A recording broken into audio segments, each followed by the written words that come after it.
Сәлем көрермен. Асылжан мен Айгүл кеше эфирге шығып ішінен жарылды.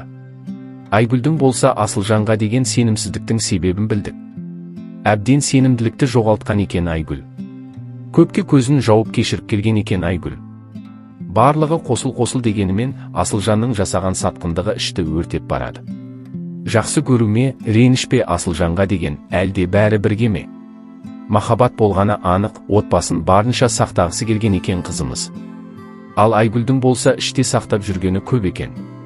Сыртқа күліп, іште қаншама мұңын сақтап жүр.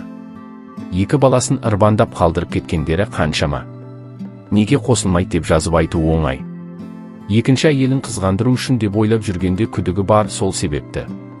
Қызғаныш әлде де көп болатынын біліп, Асылжан шыдай алмай өз шындығын аша салды.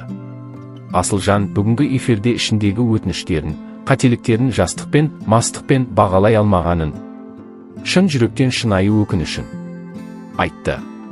Жастықта не болмайды? Қазақта тентектіктен түзелген адам таптырмайды деген бар. Осыдан кейін бұйырса жақсы жаққа өзгереді. Түпкілікті түсініп, сезініп отыр, ақыл тоқтатқан. Қосылсандар балалардың жүрегі жарылардай қуанатын болады. Ең бақытты балалар болатыны сөзсіз. Айгүл, сіз ақылды келіншексіз. Осы уақытқа дейін екі балаңызды өзіңіз жеткіздіңіз. Сізді батыр ана деуге болады. Кейбір аналар бар, ондай жардай басына түссе сынып кететін. Балалардың алдында қол ұстасқан ана. Мен әке жүргені үлкен бақыт.